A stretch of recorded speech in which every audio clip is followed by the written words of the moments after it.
स्वागत है एक बार फिर से आप सभी का आपके अपने YouTube चैनल आरजे कमल स्टडी पर। आज की वीडियो में हम सीखेंगे कि जब आपको इस तरह का सवाल दिखाई देता है कि रूट के अंदर में एक ही तरह की संख्या लिखी हो तो कैसे सॉल्व करेंगे। देखेंगे इस तरह के जब सवाल होता है तो रूट के अंदर एक ही तरह की संख्या लिखी होती है और डॉट डॉट लगा होता है और अंत में इन्फिनिटिव का साइन लगा होता है। इसका मतलब है कि ये जो रूट के अंदर में एक ही तरह की संख्या लिखी हुई है 12√12 और ये अनंत तक लिखी हुई है। तो इसको सॉल्व करने का सबसे आसान तरीका है ये जो अंदर संख्या लिखी हुई है इसको बाहर लिखेंगे और इसके बारे में सोचेंगे कि इसका ऐसा दो गुणनखंड करना है जिसका अंतर 1 हो और गुणा करने पर 12 आए। तो यदि हम 3 और 4 को गुणा करेंगे तो 12 आएगा और इनका अंतर देखेंगे तो 1 आएगा। ठीक है, तो जब आपको यहाँ से ध्यान देना है कि इसमें अगर प्लस प्लस का साइन लगा हुआ है और एक ही तरह की संख्या लिखी हुई है तो जो 3 और 4 के गुणनखंड में हमने तोड़े हैं तो इसमें से जो प्लस प्लस लगा है तो जो बड़ी वाली संख्या होगी वही बड़ी वाली संख्या आपका आंसर हो जाएगा। ठीक है, और अब देखेंगे कि माइनस माइनस अगर लगा होगा तो क्या करेंगे। तो माइनस वाला सवाल हम लोग देख लेते हैं। यहाँ पे आपको देखना है यहाँ पे कि रूट के अंदर में एक ही तरह की संख्या लिखी हुई है और ये माइनस माइनस से जुड़ी हुई है। तो क्या करना है, ये जो अंदर संख्या है एक ही तरह का है और आपको ये ध्यान देना है कि यहाँ पे अनंत का टिक जरूर लगा होना चाहिए, डॉट डॉट जरूर लगा होना चाहिए, तभी इस तरह के सवालों को ऐसे सॉल्व करेंगे। तो क्या करेंगे, अंदर वाली संख्या को बाहर लाना है, पहले इसको सॉल्व करेंगे। इसका जो सल्यूशन होगा देखेंगे कि अंदर वाली संख्या को बाहर लाना है और इसके बारे में सोचना है कि इसका ऐसा दो गुणनखंड तोड़ना है जिसका डिफरेंट 1 आए और गुणा करने पे 12। 3 और 4 को हम गुणा करेंगे तो 12 आ जाएगा और 3 और 4 का जो अंतर है जो डिफरेंट है वो 1 होगा। तो इस तरीके में देखेंगे कि हम माइनस माइनस से जुड़ी हुई है तो इसका छोटा वाला आंसर हो जाएगा। ठीक है, तो इसका जो आंसर होगा वो 3 होगा। तो इस तरीके के सवाल अब आप आसानी से सॉल्व कर सकते हैं। आपको यहाँ ध्यान देना है कि प्लस से जुड़ा है तो बड़ी वाली संख्या आंसर होगा और माइनस से जुड़ा है तो छोटी वाली संख्या आंसर होगा। चलिए एक सवाल और देख लेते हैं। यहाँ पे हम नोट करते हैं अगला सवाल। यहाँ पे तो देखेंगे एक सवाल लिखते हैं क्वेश्चन नंबर 3 को। अगर जैसे यहाँ पे लिखा हुआ है √20 प्लस √20 प्लस √20 और डॉट डॉट डॉट के अनंत तक लिखा है और आपको बताना है कि इसका मान क्या होगा। ठीक है, तो इसको सॉल्व करने के लिए सबसे पहले देखना है कि यहाँ पे प्लस लगा हो कि माइनस। तो प्लस लगा है तो एक संख्या के इन सभी संख्या जो अंदर लिखी हुई है इनमें से किसी एक को बाहर लाएं। तो एक को बाहर लाने के बाद यहाँ पे इसके बारे में सोचना है कि इसका ऐसा दो गुणनखंड तोड़ना है जिसको गुणा करने पर 20 आए और डिफरेंट 1 आए। तो 4 और 5 को गुणा करेंगे तो 4 5 20 होता है और इसी दोनों को अंतर करेंगे तो 4 और 5 का अंतर जो होगा वो 1 होगा। ठीक है, तो यहाँ से देखेंगे कि प्लस लगा हुआ है कि माइनस। यदि प्लस लगा होता है तो जो 4 और 5 का गुणनखंड है तो बड़ा ही वाला आंसर हो जाएगा, तो इसलिए इसका जो आंसर होगा वो 5 होगा। ठीक है, तो इस तरीके के क्वेश्चन को इस तरीके से सॉल्व करेंगे और आशा करता हूँ कि आपको इस तरीके के प्रश्न में कोई दिक्कत नहीं होगी। चलिए अभी तो ये प्रश्न थे कि जब एक ही तरह की संख्या अंदर हो और उसको तोड़ने पर वही संख्या प्राप्त हो और घटाने पर या अंतर उसका 1 प्राप्त हो। और आप सोचते होंगे कि जब कोई संख्या ऐसी हो जिसको हम तोड़ ही नहीं सकते तो उस तरीके के सवाल को कैसे सॉल्व करेंगे। तो चलिए उस तरीके के सवाल को भी हम सॉल्व करेंगे बहुत आसानी तरीके से। जैसे आप यहाँ पे क्वेश्चन और एक डालते हैं, देख लीजिए। यहाँ पे एक क्वेश्चन और लिखता हूँ और इसमें आपको ये बताना है कि ये क्वेश्चन आपके सामने है और आपको इस सवाल को बहुत आसान तरीके से सीखना है। तो चलिए इसको सॉल्व करने के लिए क्या करना है, सबसे पहले इस सवाल को देखेंगे और इसमें जो संख्या लिखी हुई है प्लस प्लस से जुड़ी हुई है तो हम इसको बाहर लाएंगे। अब इस संख्या के बारे में ऐसा सोचना है कि इसका ऐसा दो गुणनखंड करना है जिसका गुणनखंड करने पर 7 आए, दो संख्या गुणनखंड करने पर 7 आए और जिसका अंतर 1 हो। तो 7 को तो हम ऐसे तोड़ नहीं सकते जिसका दोनों को गुणनखंड करने पर 7 आए, तो ऐसा होगा नहीं। तो हमको 7 के बारे में यहाँ से देखना है कि प्लस लगा हुआ है कि माइनस। जब प्लस लगा होगा तो 7 से आगे वाली संख्या लेंगे। 7 के आगे वाली संख्या है 8। अगर हम 8 को तोड़ेंगे तो 8 भी ऐसा नहीं टूटेगा दो गुणनखंड में जिसका डिफरेंट 1 हो और गुणा करने पर 8 हो, तो हम 8 को भी छोड़ देंगे। फिर हम 9 को लेंगे, 9 भी नहीं टूटेगा। फिर हम 10 को लेंगे, 10 भी नहीं टूटेगा। 11 को लेंगे, 11 भी नहीं टूटेगा। 12 को लेंगे तो 12 टूट जाएगा। 12 3 और 4 में टूट जाएगा, 3 गुणे 4 12 हो जाएगा और इसका डिफरेंट देखेंगे तो 1 हो जाएगा। तो इसका जो आंसर होगा 3 व 4 के बीच में इसका आंसर होगा। ठीक है, जो ऑप्शन होता है एग्जाम में इसी तरह होता है कि 3 व 4 के बीच में इस तरह के क्वेश्चन का आंसर होगा। ठीक है, यहाँ से आप चीज़ देखेंगे, आप एक चीज़ देखेंगे अगर प्लस से लगा हुआ है, प्लस से जुड़ा हुआ है सारी संख्याएं, तो आपको क्या करना है, आगे की ओर जाना। जैसे हमने 7 के बाद 8 लिया, वो भी नहीं टूटा, 9 लिया, वो भी नहीं टूटा, 2 गुणनखंड में जिसका डिफरेंट 1 हो और गुणा करने पर ना हो, 10 भी नहीं टूटा, इसी तरह 11 भी नहीं टूटा, 12 भी नहीं टूटा। अगर यहाँ पे माइनस होता तो हम 7 से पहले वाली संख्या लेते, जैसे 7 से पहले होता है 6, 6 से पहले होता है 5, 5 से पहले होता है 4, 4 से पहले होती है 3। जैसे ही मिल जाएगा हमें 2 गुणनखंड टूटने वाली संख्या, उसी संख्या को हम सॉल्व कर देंगे और इस तरीके आंसर हमें प्राप्त हो जाएगा। तो चलिए हम लोग और तरीके के क्वेश्चन को देखेंगे और बढ़ेंगे अगले नंबर क्वेश्चन की तरफ। ये क्वेश्चन आपके सामने है और आपको बताना है इसका मान क्या होगा। ठीक है, तो आपने अभी पढ़ा कि जब माइनस से जुड़ा होता है, माइनस माइनस से जुड़ा होता है, तो उसमें से और एक संख्या को हम बाहर लाते हैं, तो इसको सॉल्व करेंगे, ऐसे देखेंगे,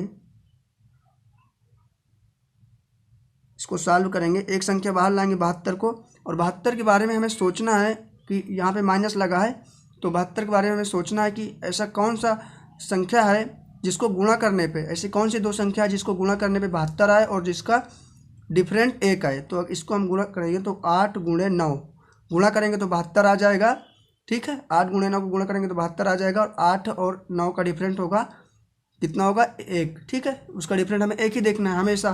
तो क्या करेंगे, जब यहाँ पे माइनस लगा होता है तो हमें छोटी वाली संख्या लेता है, हमें छोटी वाली संख्या लेना होता है, छोटी वाली संख्या आंसर हो जाती है। ठीक है, तो इसका जो आंसर होगा वो 8 होगा।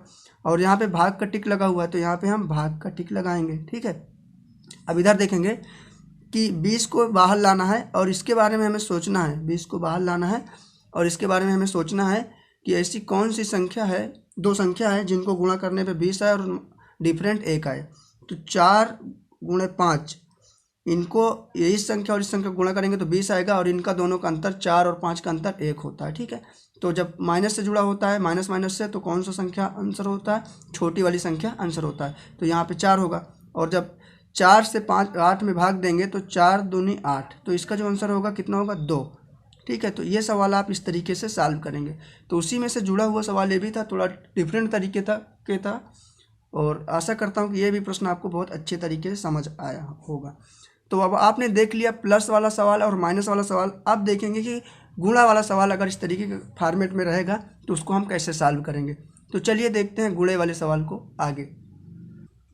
यहाँ आप देख रहे हैं गुणा वाला सवाल। ठीक है, तो जब देखेंगे रूट के अंदर एक ही तरीके की संख्या होगी और गुणे में होंगे। ठीक है, ये सारे के बीच में गुणे का टिक लगा हुआ है, तो आप देखेंगे कि डॉट डॉट लगा है और इन्फिनिटिव का टिक लगा हुआ है, मतलब कि ये संख्या जो गुणे के रूप में लिखी है एक अंडर रूट के अंदर में, और एक ही तरीके की संख्या है, ये अनंत तक लिखी हुई है और डॉट डॉट लगा। यहाँ से आपको पहचान करना है कि जब इस तरीके की संख्या गुणे में लिखी हो और डॉट डॉट लगा हो और अनंत का टिक लगा हो, तो आप कुछ नहीं करेंगे, बस उसके अंदर वाली एक ही संख्या आपका आंसर हो जाएगा। ठीक है, ये सबसे आसान तरीका, सेकेंड से भी कम लगने वाले सवाल हैं। चलिए ये आपके सामने एक सवाल और है। अंदर गुणे में लिखा हुआ है रूट के अंदर 7, रूट के अंदर 7, रूट के अंदर 7, और अंदर गुणे का टिक लगा हुआ है, गुणे के रूप में लिखी हुई है, और डॉट डॉट लगा हुआ है और इन्फिनिटिव का टिक लगा हुआ है, मतलब ये सारी संख्याएं अनंत तक लिखा हुआ है। तो इसमें क्या है, जो संख्या अंदर है वही उसी संख्या के एक बाहर करके वही आपका आंसर हो जाता है। तो ये रहे एकदम आसान तरीके से सारे सवाल का जवाब आप दे पाएंगे। अब एक सवाल और बचा हुआ है जो मोस्ट इम्पॉर्टेंट है। देखिए ये सवाल है, इस तरीके का कुछ है, सेम सवाल वैसे ही है, लेकिन उस वाले सवाल में देख सकते हैं यहाँ पे डॉट डॉट लगा था और यहाँ पे कोई डॉट डॉट नहीं लगा हुआ। तो इसको किस तरीके से हल करेंगे, बहुत ही आसान तरीके से हल करेंगे। देखेंगे हम इसको सॉल्यूशन करेंगे इसका बहुत ही आसान तरीके से, और बहुत इंपॉर्टेंट क्वेश्चन है, आपको अच्छे से याद रखना है इस क्वेश्चन को। देखिए इस सवाल को ऐसे सॉल्व करेंगे, यहाँ आपको 2 अपने से लिखना है और देखना है कि कितने बार है। तो 1 2 3 4 5, 2 की पावर 5 इस तरीके है। तो आपको क्या करना है, 2 की पावर 5 जब लिखेंगे तो आपको कितना आएगा, देखिए 2 गुणे 2 गुणे 2 गुणे 2 गुणे 2। ठीक है, तो 2 दूनी 4, 4 दूनी 8, 8 दूनी 16, 16 दूनी 32, तो ये आ गया 32। ठीक है, अब इसको इस 32 को क्या करेंगे, आप यहाँ देखेंगे इस 32 को क्या करेंगे, यहाँ पे आप देखेंगे कि यहाँ पे 32 आया है, तो यहाँ वाली जो 5 है, 5 को यहाँ पे नोट करेंगे और 5 की पावर 32 लिखेंगे यहाँ पे, ठीक है 32, और उस ऐसे करके इसमें से एक नीचे से घटा के तो 31 लिखेंगे। तो 5 की पावर 31/32 इसका आंसर हो जाएगा अपने से। कोई भी सवाल होगा इस तरीके का, एक सवाल अभी और हम देखेंगे। जैसे आप यहाँ पे देखेंगे, एक सवाल और नोट करता हूँ यहाँ पे मैं, जैसे ये नोट डाउन कर रहा हूँ। यहाँ पे लिखिए, मान लीजिए 3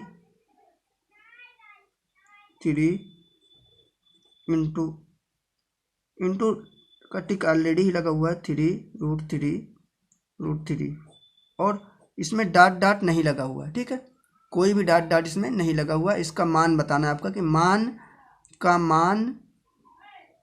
क्या होगा।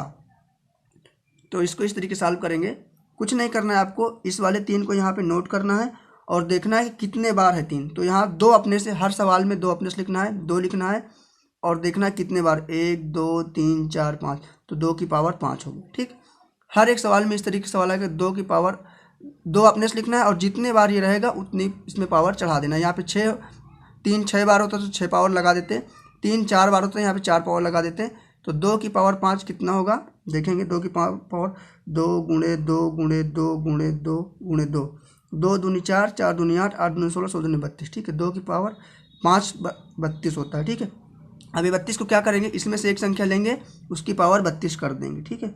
इसकी पावर 32 कर दी और इस 32 को एक कम करके इसके ऊपर लिखेंगे, ठीक है, ऐसे। तो 3 की पावर 31/32 इसका आंसर हो जाएगा। इस तरीके के सारे सवाल आप बहुत ही आसानी तरीके से सॉल्व कर पाएंगे और उम्मीद करता हूँ कि ये वीडियो आपको बहुत ही पसंद आई होगी और सारे सवाल बहुत ही हेल्पफुल होंगे, क्योंकि ऐसे सवाल आपके एसएससी और रेलवे एनटीपीसी के एग्ज़ामों में अक्सर 1 या 2 क्वेश्चन पूछ ही लिया जाता है। तो चलिए अभी एक क्वेश्चन हम और देखेंगे। ये क्वेश्चन आपके सामने है और आपका इसका मान बताना, ठीक है।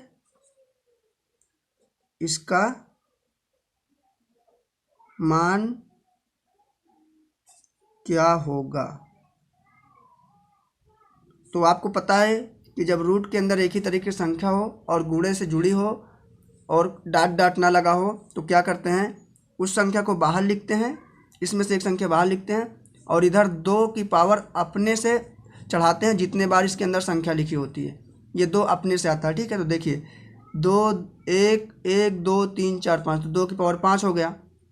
तो अब इसको 2 की पावर 5 बार ऐसे लिखेंगे, 2 गुणे 2 गुणे 2 गुणे 2 गुणे 2, तो क्या इतना आ जाएगा 32, 2 दूनी 4, 4 दूनी 8, 8 दूनी 16, 16 दूनी 32, तो ये 32 आ गया। तो इस वाले पूरे में से एक संख्या बाहर निकालेंगे, उसकी पावर इस 32 को यहाँ देंगे, ठीक है। तो यहाँ 32 देंगे और एक इसमें से कम करके इसके ऊपर देंगे, तो 31, तो 2 की पावर 31/32 आंसर हो जाएगा, ठीक है। तो उम्मीद करता हूँ कि आपको इस तरीके के सवाल में कोई दिक्कत नहीं होगी और आप अपने एग्ज़ाम में बहुत ही आसानी तरीके से सॉल्व कर पाएंगे। तो इसी के साथ हम लोग वीडियो को समाप्त करेंगे और मिलेंगे अगली सेशन में। Thank you.